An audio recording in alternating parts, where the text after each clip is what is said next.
Hello everyone, welcome back to my YouTube channel. So, last video eta disilo মই upload কৰিছিলো class 9 ৰ সেবা বোৰ্ডৰ প্ৰিভিয়াস ইয়াৰ কুৱেশ্যন পেপাৰ পাৰ্ট 1 আৰু এটো হ'ব পাৰ্ট 2 ইয়াত মই 3 মাৰ্কস যোনখিনি কুৱেশ্যন আছে আনটা আহিছিল যোৱা বছৰ হেকেটা মই ডিটেইল মানে কুৱেশ্যন আছে লিখি হ্যান্ড ৰিটেন নোটছ সতি দিছো তোমালোকে প্লিজ চাবা আৰু তোমালোকে ভিডিওটো চাও যাওতে পেন আৰু পেপাৰ এখন লৈ লবা কপি এখন লৈ লবা নোট ডাউন কৰি যাবা যাতে পিছত ৰিভিজন কৰিব কাৰণে সুবিধা হওক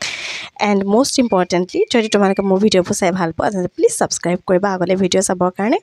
এন্ড লাইক এটা কৰিব নাপাহৰিবা গতিকে next answer the following question first question কি কৈছে এয়া সব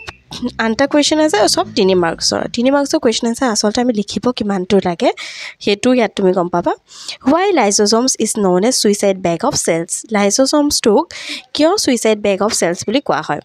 if the cells gets damaged যদি cell to damaged হৈ যায় then one of the lysosomes burst and release some digestive enzyme তেতিয়া কি হৈ যায় lysosome to burst হৈ যায় আৰু হঠাৰ পৰা কি হয় কিছুমান digestive enzyme পৰা ৰিলিজ কৰি দিয়ে the released enzyme then digest their own cell আৰু সেই যোনবিলাক digestive enzyme পৰা enzyme বিলাক ৰিলিজ কৰে সেইবিলাক কি হৈ যায় নিজৰ সেল বিলাককে ডাইজেষ্ট কৰে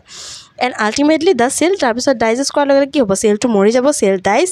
hence lysosomes are called সেই কাৰণে lysosome to কি কোৱা হয় suicide bag of cell suicide মানে নিজেই জুনে suicide নিজেই নিজৰ মানে এফেক্ট কৰাটো হেতুকে suicide কোৱা হয় ঠিক তেনেকৈ নিজৰ ডাইজেষ্ট এনজাইমে নিজকে এফেক্ট কৰে হেতুৱে বুজাইছে question number B What would happen to the life of a cell if there was no Golgi apparatus? যদি আমাৰ cellৰ লাইফত Golgi apparatus নাথাকে তেনে কি হ'ব পাৰে? Answer was lysosomes would not be generated in the absence of the Golgi apparatus. Lysosomes কেতিয়াও generate নহয় Golgi apparatus absence and the cell would eventually die as a result of the build up of dead and damaged molecules and organelles.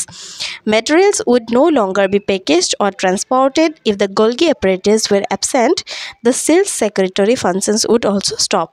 Golgi apparatus যদি নাথাকে তেতিয়া হলে বহুত ধৰণৰ effect হয় যেনে সেলস বিলাক মৰি যায় আৰু মানে যোনবিলাক molecules organelles হেবিলাক মৰি যায় আৰু লগে লগে কি হয় ট্ৰান্সপোৰ্টেড বেছি দিনলৈকে নহয়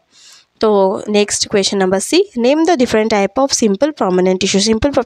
tissue আমাৰ mainly তিনটা আছে কি কি parenchyma collenchyma and sclerenchyma Next, write 3 phases of cardiac muscle. Cardiac muscle are tinta features. The cells of cardiac muscle are cylindrical, branched, and uninucleate. Cardiac muscle cells bila keneko hoy cylindrical shape or hoy, branched hoy, aru uninucleate hoy. Cardiac muscles are involuntary muscles that contract rapidly but do not fatigue. They control the contraction and relaxation of the heart or contraction or relaxation bila kyote control kori rakhe next question what management practices are common in dairy and poultry farming ot keneka dhৰণৰ practices bila common practices keta বিষয়ে খুদিছে আমাক answer to answer was 1 clean and proper shelter facility proper থাকিব লাগিব supply of balanced and hygienic food animals should be kept in spacious and well ventilated place prevention and cure of disease at a night time is ensured তো next question হৈছে তোমাকে note down কৰি যোৱা তোমাকে পঢ়িবৰ কাৰণে সুবিধা হ'ব এইখিনি কাৰণ যোৱা বছৰ আহিছে ইয়াৰ কিছুমান ইম্পৰ্টেণ্ট হয় এবাৰ কমন পৰিব পাৰে What are the desirable characters to be bee variety suitable for honey production? 1. They sting less. They stay for longer period in a given beehive. They breed well. They produce comparatively more honey and wax. Z. List any 3 human activities that could lead to air pollution. Air মানে কেনে এনেকুৱা কি human activities যোনটো air pollution মানে main cause হয়. Cause cutting of trees in a very বহুত faster মানে গছ কাটি কি কৰে urbanization চহৰৰ সৃষ্টি কৰিছে হেতু কাৰণে burning of fossil fuels in transportation and coal industry gases and smoke are released from industry বা gas smoke এবিলাক ৰিলিজ হৈছে হেতু এটা আৰু লাষ্ট কুৱেশ্যনটো হৈছে why are we normally advised to take bland and nourishing food when we are sick যেতিয়া আমি বেমাৰ থাকো তেতিয়া আমি এনেকুৱা nourishing আৰু blended food কিয় গ্ৰহণ কৰো the immunity of the body decreases during disease on infection যেতিয়া আমাৰ কিবা বেমাৰ হয় তেতিয়া কি হয় আমাৰ বডিৰ যোনবিলাক immunity সেইবিলাক কমি আহে so easily digested food গতিকে easily আমি digest কৰিব বাৰু নিডটো ডাইজেষ্ট কৰিবৰ কাৰণে কি লাগে বহুত টাইম লাগে ইজিলি ডাইজেষ্ট কৰিব নোৱাৰোঁ আমাৰ যেতিয়া ইমিউনিটি কম থাকে তেতিয়া আমি কি হ'ব ইজিলি ডাইজেষ্ট কৰিব নোৱাৰিম সেইকাৰণে আমাৰ কি হ'ব সেইটো কাৰণে কয় ৰিচ নিউট্ৰিয়েণ্টছ ল'বৰ কাৰণে food rich in nutrients is advise to tech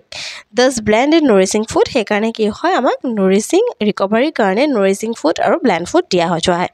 গতিকে এইখিনি আছিল কুৱেশ্যন আনচাৰ তোমালোকে ভিডিঅ'টো ভাল পোৱা যদি লাইক এটা কৰিবা নোট ডাউন কৰিব নাপাহৰিবা আৰু ইয়াৰ এই ভিডিঅ'টোৰ থাৰ্ড পাৰ্ট এটা আছে সেইটো ডিছকাছ কৰিম নেক্সট ভিডিঅ'টো থ্যাংক ইউ